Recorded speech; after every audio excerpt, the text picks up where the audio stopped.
Тэгээ сүүлийн үед манай Монгол Ардын намын чинь тийм их сайхан аж ахуйн нэгжүүдэд дэмжсэн, чөлөөт эдийн засгаа дэмжсэн гэж ярьдаг. Тэгээд энэ тайлан майлан харахад сүүлийн энэ 30 жил ялангуяа төрийн хэмжээний компаниуд дээр ямар ч өөрчлөлт шинжилт хийсэн юм байхгүй шүү. Тэгээд чөлөө зах зээл эдийн засгийн хөгжүүл энэ төрийн хэмжээний компаниуд төр дөрвөн компани байх ямар хэрэг байна. Бэмцэгтэй та. Энэ дээр та бодлогын бүр тодорхой юм оруулж ирэлт. Тэгээ нэг юм тогтоолын төсөл оруулж ирдэг, нэг хийсэн болдог, бидний хэлэлцсэн болдог, баталсан болдог. Тэгээ та энэ тайлангаа харалт. Урд нь эн чинь өчнөө 4-5 удаагийн их хурлын тогтоол гаргаад 33% биелэлттэй биш. Ийм байж болохгүй зарчмын үед харж байгаа. Нэг хоёр их юм бол энэ төрийн компаниудын нийт хөрөнгөний дотоодын нийт бүтээгдэхүүний 74.3%-тэй тэнцэж байна гэдэг. Тэгээ бизнес яаж амьдрах юм? Ямар ч боломжгүй бас аж ахуйн нэгжүүд. Энэ 101 компанийн жагсаалтыг харж байгаа. Дандаа өрсөлдөх боломжтой салбар төрийн хэмжээ яваад орцсон. Тэгээ төрийн хэмжээний компани болохоор аж ахуйн нэгжүүд орж чаддгүй. Эрх мэдлээр дарамталдаг. Болохгүй бол төрийн хэмжээний компаниудад хөнгөлөлтөө зээл өгчдөг. Би хэлээд байгаа шүү дээ. Монгол банкыг хүртэл одоо засгийн газрын банк болох гэж таанаас ер нь оролдож байгаа шүү сүүлийн үед. Бараг оролдох чинь биелцэн дээ. Дөрөв тэр бензиний сав авахтай холбоотой, ордны ковидтай холбоотой олон юм дээр юм гарцсан баг. За нэг дэх асуулт. Энэ ховжлын ховжлыг үр дүндээ зохион байгуулах үүднээс эхний ээлжинд дараах 33 компаниг нээлттэй хувьцаа гаргана гэдэг. Энэ 33 компани яаж ямар шалгуур үзүүлэлтээр яаж сонгон шалгаруулсан? Нэг дэх асуулт. Хоёр дэх юм бол ингэж байгаа. Үндсэн чиглэлийн буюу 18 төрийн хэмжээний компаниудын төрийн мэдлийн 10-аас 66% хүртэлх хувийн хувьцааг нийтэд биеgjээр худалдаж нээлттэй компани болгох гэж. Аль компани 10%-ийн, аль компани 30%-ийн, аль компани одоо 66%-ийн. Энэ дээр бас тодорхой хариулт авчмаар байгаа. За мөн хамгийн сүүлийн асуулт.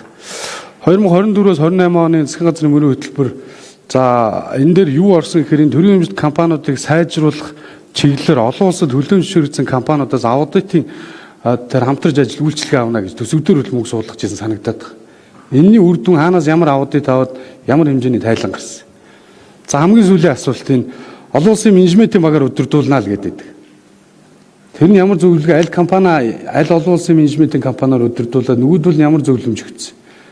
Энэ асуултуудад хариулт авчаад тодруулъя. Өнгөрсөн 35 жил үндсэндээ 91 оноос хойш шүү дээ. Өмч хөвчлөх гад нөгөө ягаан цэнхэр тасалбар дараад нь одоо төрийн компаниудыг нөгөө Баянгол их дэлгүүрээс нь ахуулаад хөвчлөх барих гээд за цаашлаад одоо бас ингээд сүүлийн үед одоо бас их амжилтгүй болоод байгаа. Энэ бүх одоо алдаа оноо бол бүгдээрэнтэй л холбоотой байна.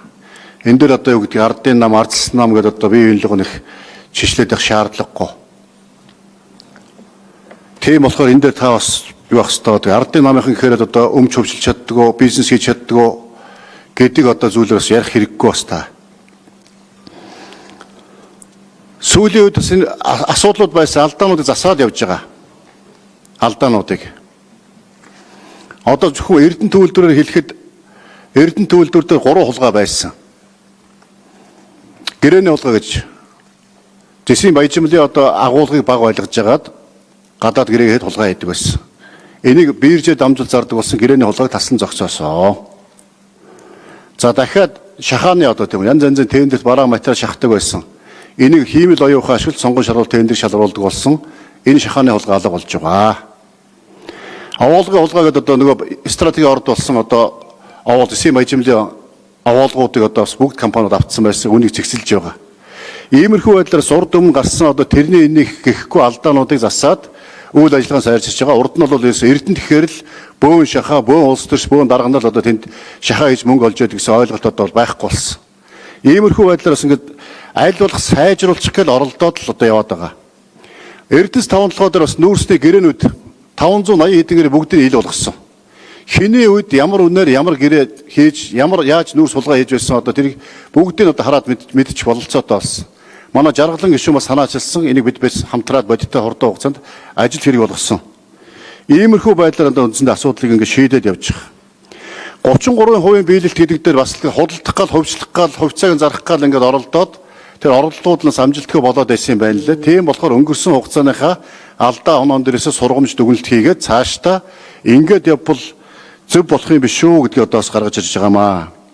За компаниудыг биднээс стратегийн ач холбогдолтой компаниуд дээрээс тодорхой хувийн төрд байг тодорхой хувийн хөвчлээ.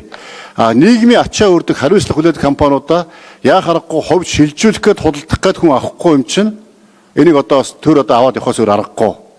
За бизнесийн өрсөлдөөн тийм үү? Хувийн хвшилтэд өрсөлдөж байгаа компаниудыг аль болох чөлөөтэй худалдах, хувьд шилжүүлэх ийм л одоо бодлого барьж ийм 3 ангилчд оруулж ирсэн.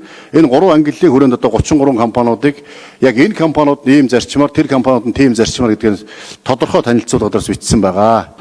Тэгээ олон улсын менежментийг хийх гээд Эрдэнэс тавталгаа компаниудаас олон улсын менежментийн багийн олон улсын тендер зарлаад компани оролцоогүй.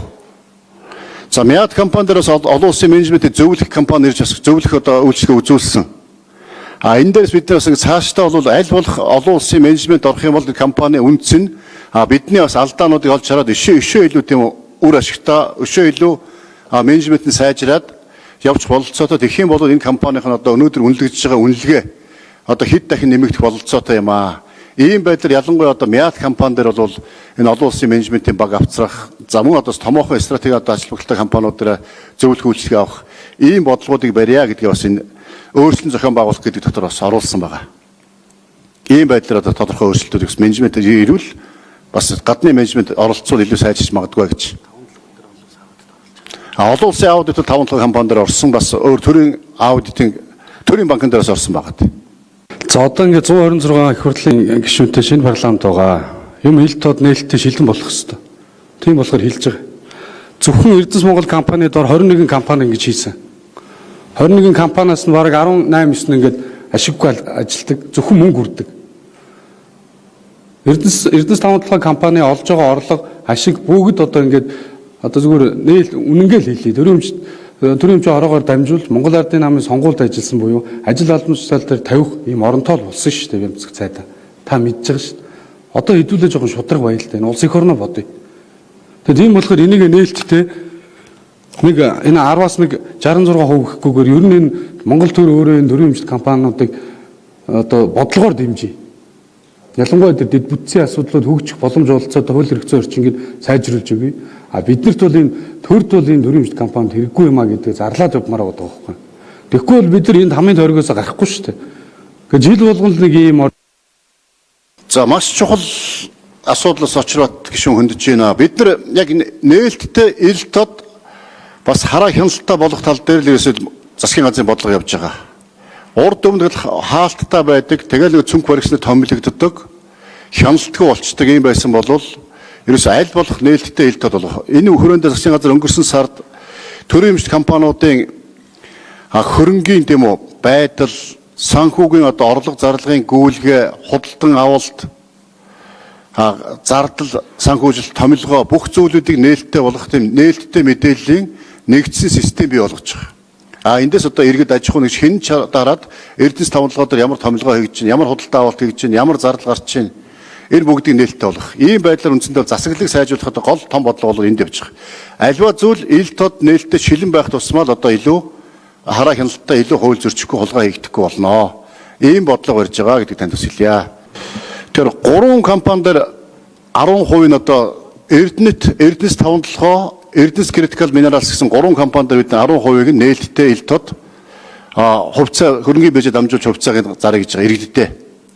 Бус компаниуд дээр бол энэ бол ашигт малтмалын тухай хууль заасан учраас ингэж хуулид хэрэгжүүлж байгаа. За бус компаниуд дээр бол үндсэндээ их хурл дээр шийдэгдээд их хурл жагсаалтын батал нь одоо энэ 33-ыг 40 болгох уу, эсвэл 20 болгох уу, 30% гэх үү, 34% гэх үү, 66% гэх үү, 100% гэх үү их хурлын өөрийн одоо бүрийн эрхийн асуудал. Тийм болохоор засгийн газар ямар ч төсөл өргөн барьсан хувьчлал 100% гэх юм бол 100% бололцоотой. Ер нь бол аль болох өрсөлдөөнд суурилсан одоо аж ахуй нэгжүүдийг Монголын цахилгаан холбоо компани за бос одоо өөр юу гэдэг тийм үү? Мяат одоо бос мяат биш ээ. Тэг Монгол шуудан зэрэг компаниудыг бол бид нэ тийм аль болох 100% хөвчлөх нь зөв байх гэж бодож байгаа. Гэхдээ бас 100% гэвэл яг бол гэж бодоод их хурл 100% болох нээлттэй байгаа. Энд бол та бүхний бүрийн эрхийн асуудлаа. За ганцхан жишээ хэлье. Монгол улсад 12-аас 16 онд Дэлхийн зах зээлээс асар их хэмжээний хөрөнгө оруулалт орж ирэх сонирхлууд бий болсон. За дээрэс нь хувийн хвшлүүд хөрөнгө оруулалт хийж эхэлсэн. Дархны төмөрлөгийн үйлдвэр дээр хувийн хвшлийн ажиллаа тэнд гангийн үйлдвэр барих зохицолборын бүхэл бүтэн төсөл хэрэгжиж явж байсан. Төр орж ирээд энийг самарч дуусгасан. Би аж үйлдвэрчлэлийн бодлогын байнгын оронд яг энэ асуудлыг хариуцаад ажлын хэсгээр ажиллаж байсан одоо татан богдчих шиг байна. Яг энэ мэтчлэн хувийн хвшил орж ирээд гадны зах зээлээс мөнгө татаж орж ирээд нэг бол өөрийнхөө хөрөнгө оруулалт хийх гээд ажил хийх гээд төр орж самардаг. Тэр энэ яаж юм гэхээр төрийн өмчт компаниуд төр итерхий төрийн өмчт компаниудыг энэ олон жил бойжуулсан болохоор л үр дүн ингэж гарч байгаа. Тэгээ одоо бид нар хардаа та төсөв тасарсан. Гадагшаа дотгошоо томилтоор явна хөрөнгө оруулалт татах хэрэг ямар ч боломжгүй. Монгол улс дэлхийд хаалттай болж байгаа шүү. Саналыг байна. Тэгээд ер нь бол гадаад дотоодын хөрөнгө оруулалт, хувийн хвшлийн оролцсон газар бол хүн бол хөрөнгөө өхмөл хөрөнгө болгохыг эрсдэлд оруулж тийм үү хохирохыг боддоггүй. Төрийн эмчтэр бол бас цааталт нь одоо юу гэдгийг хувийн ашиг сонирхол яваад байдаг учраас асуудалтай байдаг тантай бас санал нэг байна. Тийм болохоор бид нар бас урд өмнөх алдаануудад автахгүй тулд одоо чинь Эрдэнэс 5-7 дээр тэр нөгөө нүүр сугаах үйлдвэр гэдэг юм хийгээ ийдсэн тэр нь одоо ашиггүй болцсон шал одоо үр ашиггүй өхмөл хөрөнгө болцсон байж байна. Тэр танаалт гэдэг нэг юм хийдсэн тэр нь одоо өхмөл хөрөнгө болцсон үр ашиггүй байж байна. Үүнтэй адилхан одоо зэс хайлуулах үйлдвэр гам боловсруулах үйлдвэрүүдээр бид нэр төр хувь эзэмшихгүй төрийн эмч компани хувь эзэмшихгүй төр гадаадын дотоодын тийм стратегийн хөрөнгө оруулагчдыг өөрсдөө хөрөнгө оруулаад өөрсдөө хувьцаагаа эзэмшээд өөрсдөө менежментээ явуулаад өөрсдөө технологи явуулах юм олон улсын нээлттэй тэнд зарлж цаашдаа ийм одоо нээлттэй байдлаар хувийн хвшил энэ дотор гадаад дотрын хөрөнгө оруулалтыг татах ийм бодлого барьж байгаа. Ийм бодлого нэг зүгээр нэг өнгөн маягаар гэж их хурлын тогтоолын төслийг гаргадаад болох хэрэгтэй л болчиход байгаа. Урд нь ингээд 4-5 удаа гаргасан байна. Хэрэгжилт 33%-тай. Яг одоо яг тэр завгаараа л орж ирж байгаа. Тэгэхээр бид ер нь цаашдаа энэ хурлын гишүүдчээс хэлээд байна. Өөр ингээд хэлцгэсгэн шийдэж цааш явуулцдаг. Тэгээд нэг сайжирсан юмгүйгээр очиод батлагддаг. Нэг ийм лугал орчод байгаа. Тэр энэ хэлцгэсг дээрээ ялангуяа мэргэжлийн байнгын орооны энэ гишүүдийн хэлж байгааг сонсоод яриад тэгээ энэ асуудлаа бас нэг арай нэг зөв чиглэл рүү оруулж ирээд хурлын тогтоолуудыг бас цаашдаа ингээд батлаад явдаг болмоор байгаа. Тэгэхгүй энэ янзаараа явах юм бол өмнөх 30 жилийн түүх чинь дахиад давтагдах гэдэг. Яг бодиттой тэдэн компанид хэдэн хувийн энэ тийм учраас нөгөө нэг тэр 101 компаниас чинь 33-ын ингэж сонгогдсон. Тэгээ энэнийхэн тэдэн хувийн ингэж байгаа бүр тодорхой оруулж ирэхгүй яг л өмнөх түүхэл давтагдах гэдэг. Тэр би бол дэмжихгүй байгаа. Их хурлын гишүүдтэй бас одоо уриалж байна. Ер нь цаашдаа нэг ийм байдлаар хэдүүл явах болёо. Ялангуяа нөхцөл хөвчлөлтэй холбоотой асуудалтай юм дээр манай ардсан намынхан бүлэг дээр их сайн ярилцах хэрэгтэй байна. Энэ 1990 оны хөвчлөл чөлөөт эдийн засгийг эрх хэрэгжүүлөө шударгасны төлөө энэ ардсан нам гарч ирсэн. Тэгээ юу болсон? Одоо 35 жил Монгол Ардын намынхан мал эрх барьж байгаа шүү дээ. Нэг удаа нэг ардсан намд өнгөж нэг олуулаад болсон. Энэ хугацаанд хийж чадаагүй. Яг тэр завгаараар л одоо орж ирж байгаа гэж харж байна. Тэгэхээр ажлаа сайжруулах хэрэгтэй байна. Их хурлын гишүүдээр нэлээд тийм энэ байнгын ороодуудаар ялангуяа мэргэжлийн байнгын ороодуудаар дахиж энийг ярих хэрэгтэй. Тэр гишүүдийн хэлж байгаа юмнуудаас авах хэрэгтэй. Тэгэхгүй зүгээр нэг сонссон маягтай болоод ингээд түрээд явдаг энэ тогтолцоог зогсоох хэрэгтэй. Олон гишүүд хэлж штэ. Хилдсэн шийдвэрчээс надад яригдсан юм л да. За яг хөө тэгээд яг тэгж явдیں۔ Одоо бид нар ч одоо олон юм ингээ харчлаа шүү дээ өмцөх цайдаа. Яг хэлцсэн шийдэгдэнгээл тэгээ цаашаа явна ажлын хэсэг байгуулдаг ажлын хэсгээр яг энэ концепцээр нь шахсаар гал явдаг шүү дээ. Нэг өөрчлөгдсөн олон юм бол байдгүй шүү дээ. Олон юм бид нар харлаа шүү дээ. Тийм биз. За тийм саналтай байна. Тэгээд их хурлын гишүүд маань бас энэ ялангуяа энэ өмчөвчлөлтэй холбоотой юмыг бол бас энэ намынхаа бүлгүүдээр оруулж ирэх хэрэгтэй гэж харж байна. Ардсан намын бүлгээр бол энэ бол зайлшгүй орж ирэх хэрэгтэй. Гишүүд маань нэгдсэн байр суурьндаас хүрэх ёстой хүмүүс манай ардсан намынхан тэгжээж явах ёстой болов уу гэж харж байна. Баярлалаа.